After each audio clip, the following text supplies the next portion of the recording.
When he goes there, he's resident now because he's staying there. But when Ibn Umar went, radiallahu anhuma, at that time, he went as what? As a mujahid. He doesn't know. Maybe Allah subhanahu wa ta'ala will give them aid and they will do the job in 1 week, 2 weeks. He doesn't know. So, you are a traveler while you are moving. While you don't know that when you are going to move. But if you sit and rent a house and stay and everything is fine, no. You are not a traveler anymore now. You are a resident.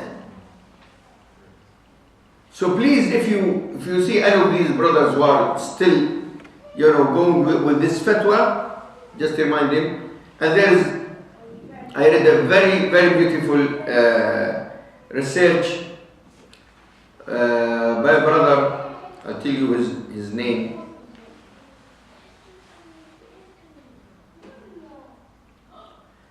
He's called Dr. Ibrahim bin Muhammad Al-Subayhi, and تقديم الشيخ عبد العزيز بن عبد الله بن باز مفتي عام المملكة العربية السعودية ورئيس هيئة كبار علماء وإدارة البحوث العلمية والإفتاء. So the doctor, وفقه الله, his name is Ibrahim bin Muhammad Al-Subayhi, and the one who introduced this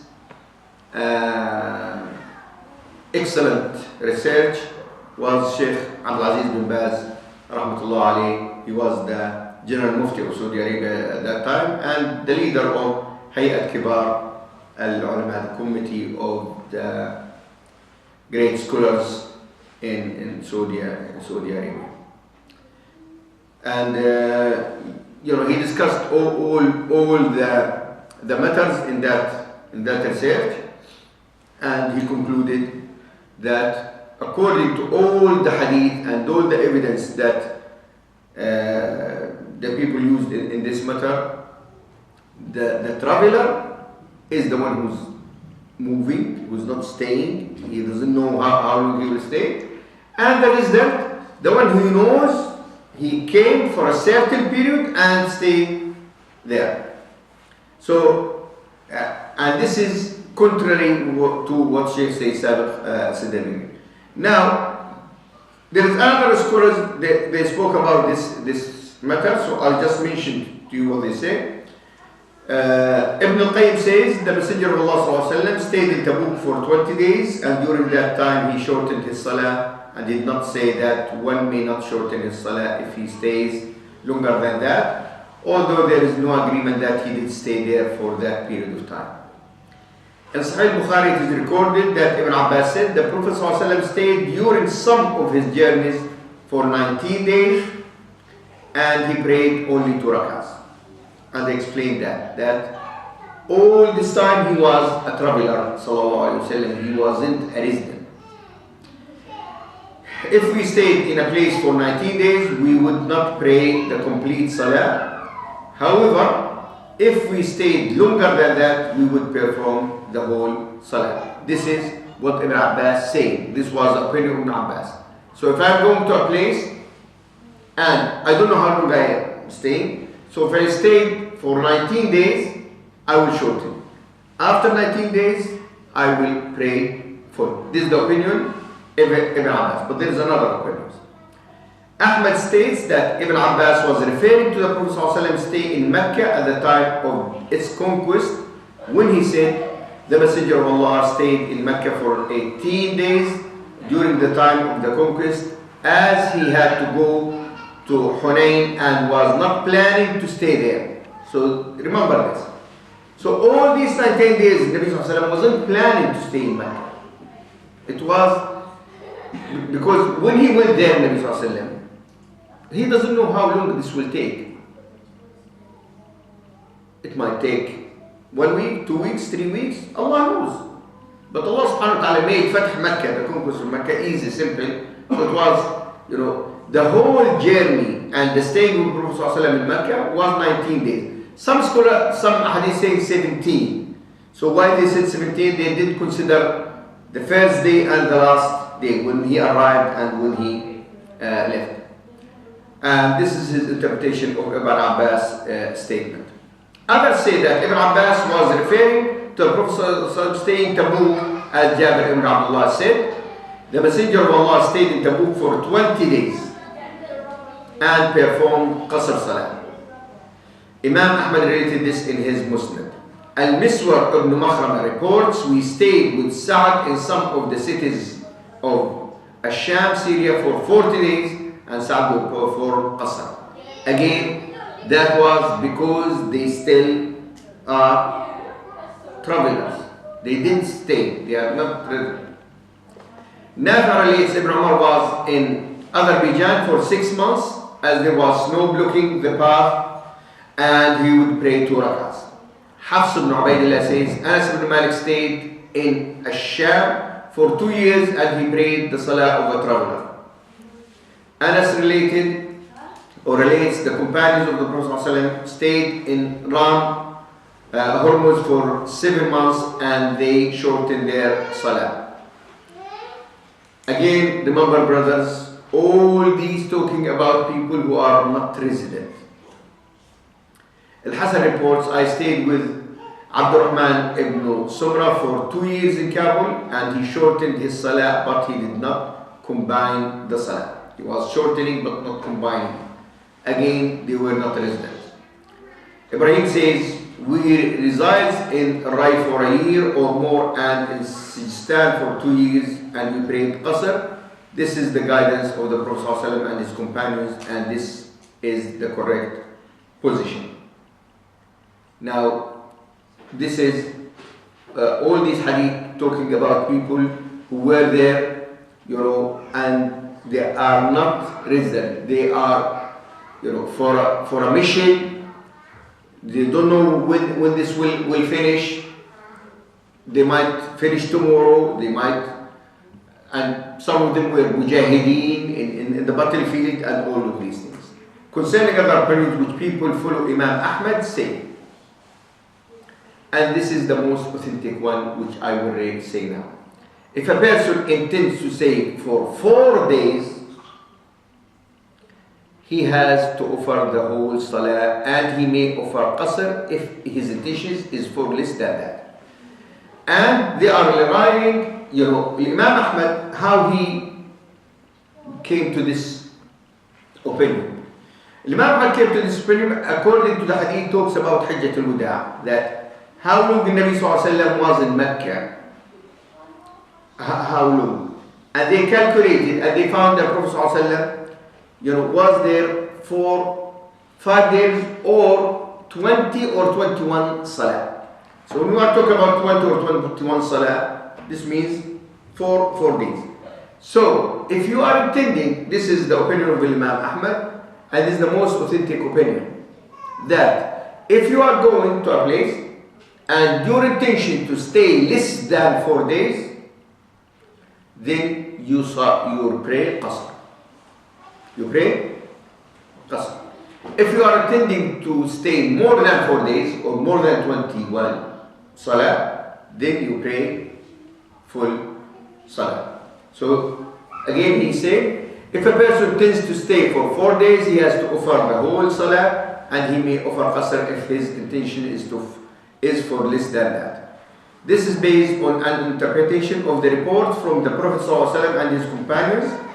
They never intend to stay for longer than that and would always say, we will leave tomorrow. You understand, brothers? Listen to this. They never intended to stay for longer than that and would always say, we will leave tomorrow, and so on. And this interpretation is obviously suspect. The Prophet ﷺ conquered Mecca and stayed there to establish Islam and eradicate polytheism and to guide the Arabs. So this is the most authentic opinion regarding this. If any one of you, if he is traveling, then you see. If your stay is 4 days, so then you pray qasr. if you stay more than 4 days, then you pray what? Full. Wallahu ta'ala a'lam.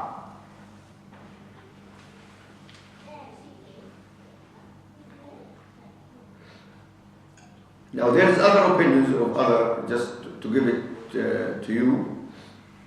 Well, the other scholar says, Malik and Shafi'i say, if one intends to stay for more than 4 days, he should perform the whole salah, and if he intends to stay for less than that, he is to offer qasr, similar to Imam Ahmad.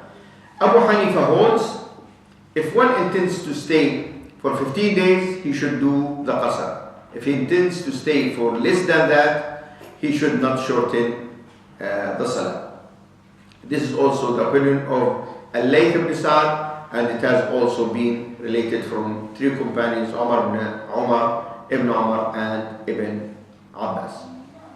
Sa'id ibn Musayyib is of the opinion that if you stay for 4 days, you pray for rak'ah. A statement similar to that of Abu Hanifa's has also been related from him.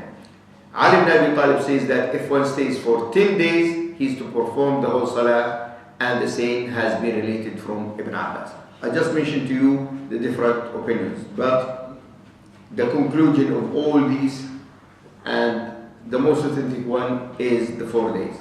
Al-Hasan says one who does not get to his destination or city of residence may shorten the salah. If you are traveling and you didn't reach, even if it takes you more than this, then you can make qasr. Aisha says one who does not put down his provision is to shorten the salah. And this is what I explained earlier. This is the meaning of Hadith Aisha. That if you are carrying your bag and went to, where would you like to go? Okay, you went to France. Okay, you'd like to France. And you went there to the hotel and your bag is there, and you might go tomorrow, the day after tomorrow. While you are considering yourself still in this situation, you are traveling, then you keep doing qasr.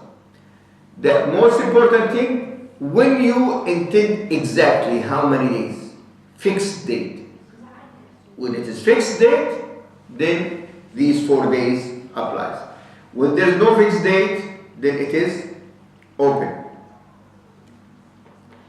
The 4 Imams agree that if one has some need to take care of and always has the intention of leaving the next day, then he may shorten his salah for as long as he is in that state. This summarizes what I just said. However, according to one statement of Shafi'i, he may do so only for 17 or 18 days, and he is not to shorten his salah after that time. And this opinion of Shafi'i is based upon the hadith of Ibn Abbas when he spoke about how long the Nabi Sallallahu Alaihi Wasallam stayed there. So the next point, brothers and sisters, is nawafil during the travel. So to summarize this, when you travel, obviously you make the fard 2 for Dhuhr, Asr and Asha. Fajr and Maghrib stay the same. Now, do we pray the nafila there or not? Now the nafila, here there is 3 types of the nafila. Now Sunnah al-Fajr and al-Witr, in Nabi Sallallahu Alaihi Wasallam didn't leave them if he is traveling or he is resident. So this is the Sunnah, to perform Sunnah al-Fajr and al-Witr even if you are a traveler. This is the Sunnah of Muhammad Sallallahu Alaihi Wasallam. This is number 1. Number 2, the Sunnah al-Rawatib. You remember when we spoke about Sunnah al-Rawatib for Dhuhr and Maghrib and Isha? These, it is not narrated that the Prophet ﷺ used to perform these Sunnah during his travel. So this is number 2. The third type is mutlaq al-nawafil. When we talk about general nawafil, someone he is praying all the time duha. Someone he praying sunnah tahiyat al-masjid. to pray in Tahiyat Masjid. Someone all the time, alhamdulillah, he praying Sunnatul Wudu. Someone every night, alhamdulillah, he praying Qiyam al-Layl. You can continue doing this. There is no harm in continuing doing all these things. So Nawafil 3 times. Fajr al-Witr, you continue doing them as the Nabi Sallallahu Alaihi Wasallam used to do that. Sunan Rawatib, 4 before Dhuhr, 2 after Dhuhr, 2 after Maghrib, 2 after Asha. It is not narrated that the Prophet Sallallahu Alaihi Wasallam used to perform that. Now the general Nawafil, Tahiyyat al-Masjid, Sunnatul Wudu, Al-Duha, Qiyam al-Layl, these, it's open. You can keep performing them if you like, or you can stop. I read to you what Sheikh Sayyid said. The majority of the scholars are of the opinion that it is not disliked to perform nawafil during the state in which one is shortening his salah. On this point, there is no difference between regular sunnah prayers and other nawafil. Al-Bukhari and Muslim recorded that the Prophet ﷺ made the ghusl in the house of Hani on the day of the conquest of Mecca, and then he prayed 8 rak'ah, which is rak'at Salat al-Duha. Ibn Umar reports that the Prophet ﷺ prayed while riding in whatever direction he was facing and nodding his head, i.e. for the movements of the Salah. And this was for the Prophet ﷺ nafila. Al-Hasan relates the companions of the Prophet ﷺ while on a journey performed continuous prayers before and after the Fard Salah. Some of them did that.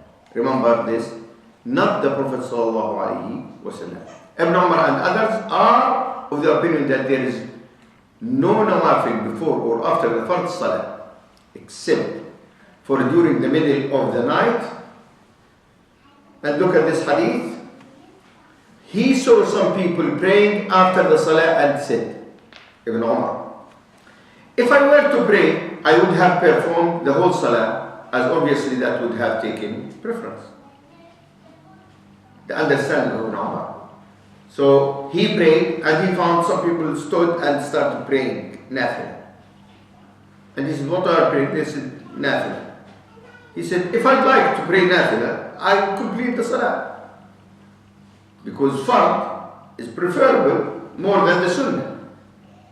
So this was the understanding and the correct understanding of Ibn Umar radiallahu anhu.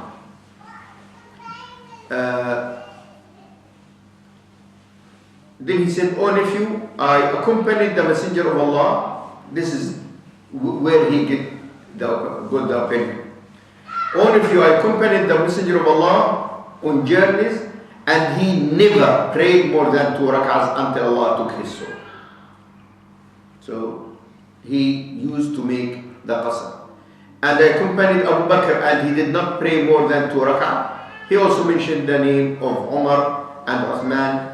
Then he recited the verse, you have indeed the Messenger of Allah, a beautiful pattern. لَقَدْ كَانَ لَكُمْ فِي رَسُولِ اللَّهِ أُسْوَةٌ حَسَنَةٌ. And this is related by Bukhari. And this hadith is the clear proof that Ibn Umar, Nabi Sallallahu Alaihi Wasallam, he used to pray only 2 rak'ah. Because if the Prophet Sallallahu Alaihi Wasallam was praying before and after, they were reported. But there is no hadith that the Prophet Sallallahu Alaihi Wasallam performed before or after. Some Sahaba done this. And in the hadith here, Ibn Umar, it is saying that some of the Sahaba, they stood and prayed. And Ibn Umar, he said to them, no, this is not right. Because if I'd like to pray more, then I will complete the Fard Salah. Ibn Qudama combines what Al-Hasan and what Ibn Umar say by concluding that Al-Hasan reports points to the fact that there is no harm in praying nawafil while traveling, whereas Ibn Umar reports point to the fact that there is no harm is not praying such nawafil. So here you'll find that Ibn Umar saying that he didn't see the Prophet ﷺ praying the nawafil, and Al-Hasan he's saying that he saw some of the Sahaba doing this, but this is contrary to what Ibn Umar radiallahu anhuma said. The next point, brothers and sisters, traveling on a Friday. And here Sheikh Ahmed Al-Nashash, he said there is no harm in traveling on a Friday if it is not during the time of the Salah. So if you'd like to travel on Friday, so if you'd like to move in the morning, there's no harm in that, inshallah. But you know that Friday prayer is 1:15, then you say, at 1 you say, oh, now I'd like to travel. No, this is makruh now. Umar heard the man say, if today was not Friday, I would have left. Umar said, leave. Friday does not keep one from traveling. So the day in itself, as a whole.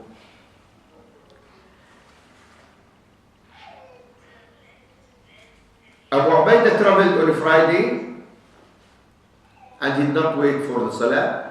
Az-Zuhri wanted to travel before noon on Friday, and the people mentioned something to him, and he said the Prophet ﷺ traveled on a Friday.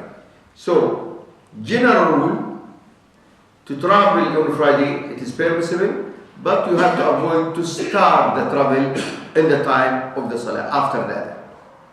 Wallahu ta'ala. Now I'll come to a point, or to an important thing regarding the Salat al-Qasr, Salat al-Musafir, and I found there is many brothers and sisters, they are confused about this. And all the time they think, if there is Qasr, then there is Jam'. So if I'd like to do Qasr, I have to do Jam' at the same time. And I think the people, they are mixed up with this. Al-Qasr is a totally separate issue, and the Jama' is a separate issue. You can make Jama' without Qasr, and you can make Qasr without Jama'. So it is not fard that the minute you do Qasr, you must do Jama'. There is nothing like this. Al-Qasr, a separate issue, Al-Jama', another issue. So I'd like everyone to understand this. So, someone traveling, and he thinks only Asr will be in the way, and Maghrib is still, there is enough time. Can he do Jama'? Yes, he can. But not, it is, the minute he do Qasr, he must do Jama'. So we have to understand this. It is allowed for a person to combine the Dhuhr and Asr Salah either during the time of the earlier or the later Salah. So, when it is combination, I can pray at Dhuhr time, Dhuhr first, then Asr, or I can delay Dhuhr to the Asr time and pray Dhuhr first and Asr, so in the time of Asr. The same for Maghrib and Isha. Or the Maghrib and Isha prayers if he is one of the following circumstances. This is what Sheikh Ahmed Al-Nashash said.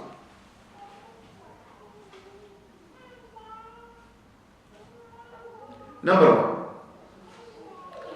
Combining the Salah at Arafah and Al-Muzdalifah. The scholars are in agreement that one is to combine the Dhuhr and Asr praying during the time of Dhuhr prayers at Arafat, during the performance of the pilgrimage, and the Maghrib and Isha prayer during the time of the Isha at Muzdalifah, following the example of Prophet Muhammad sallallahu alaihi wasallam. And you remember when we spoke about Hajj, so this was clear. So on the day of Arafah, you combine Dhuhr and Asr in Arafah, and you combine Maghrib and Isha in Muzdalifah. This is the Sunnah of Prophet Muhammad sallallahu alaihi wasallam. This is what he did in Hajjat al-Wada. Also, you can combine the Salah if you are traveling. Most of the people of knowledge are of the opinion that it is permissible to combine two prayers during the time of either one of them while traveling, regardless of whether the person is actually on the road or has stopped at a place for some time. And it's clear. So if you are traveling from here to Glasgow, and it takes 4 hours, for example. So you can, and in the way you stopped at Sheffield, for example. So in the way, if it is winter time, so you can pray Dhuhr and Asr just maybe 15-20 miles from here. Then Maghrib and Isha, you do it in Sheffield. Then when you reach Glasgow, you still make Qasr and Jama. So if you are, while you are traveling, or if you stopped, you can make the combination. Mu'adh reports that while the Prophet ﷺ was at Tabuk and the sun had passed the meridian, which is Dhuhr time, the Prophet ﷺ combined the Dhuhr and the Asr prayers before he started his journey. So this is the dalil. How we know that we can do that?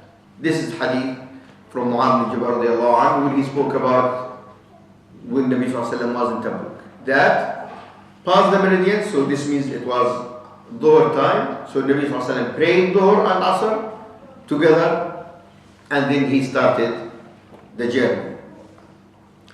If he started his journey before the sun passed its meridian, he would delay the Dhuhr prayer until the time when he stopped for the Asr prayer. So if Dhuhr is still not there, so for example these days Dhuhr when? So if you start the journey before Dhuhr, like at 12, then Nabi ﷺ, this is what Mu'adh radiallahu anhu saying, then Nabi ﷺ will delay the Dhuhr until he stopped and pray Dhuhr and Asr. So remember here what Nabi ﷺ did. If Dhuhr time was there before he started the journey, he will pray Dhuhr and Asr, then he will start the journey. If when he started the journey before the Dhuhr time, then he will delay Dhuhr and pray it with Asr later. And this is what we should do, following the Sunnah of Prophet Muhammad sallallahu alayhi wasallam. So if I know that I am leaving from here after Dhuhr, so I can make Jama, Dhuhr and Asr.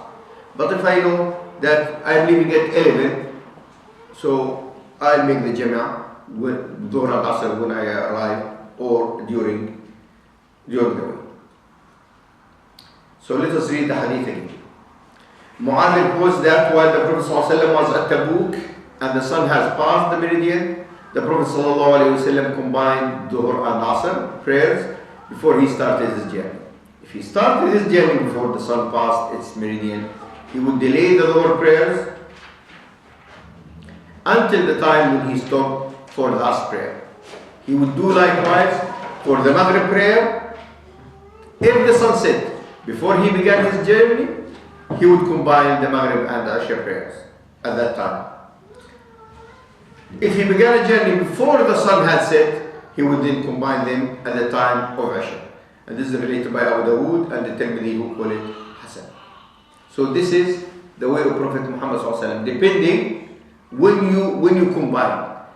If you talk about Dhuhr Asr, if you leave before Dhuhr, then you do ta'khir, they call it. You pray Dhuhr with Asr later. If you leave after Dhuhr, then you pray Dhuhr first, then Asr, and you start the journey. The same with Maghrib. If you'd like to move after Maghrib, then you pray Maghrib and Isha on the time of Maghrib. If you move before Maghrib, then you delay Maghrib and pray it with Isha. Other hadith, Quraib reported that Ibn Abbas said, "Shall I inform you of the salah of the Prophet sallallahu alaihi wasallam during a journey?" We said, "Certainly." He said, if the sun passed its meridian while he stopped, he would combine the Dhuhr and Asr prayers before remounting, i.e. moving on. If the sun had not passed its meridian while he was stopped, i.e. before breaking camp, he would travel until the time of the Asr prayer, and then he would combine the Dhuhr and Asr prayers. if the sun set while he had stopped, he would combine the Maghrib and Isha prayers. If that did not occur while he has stopped, he would ride until the Isha time and then combine them. And this is related by Imam Ahmed. And I hope that this point is clear. Shafi'i has something similar in his Musnad, namely that when the Prophet ﷺ set out to travel before the sun passed its meridian, he delayed the Dhuhr prayer and combined it with the Asr during the time of the Asr Salah. Al-Bayhaqi recorded it with a good chain, and he says to combine the two prayers due to traveling is something that is well known and was practiced by the companions of the Prophet ﷺ and those who followed them.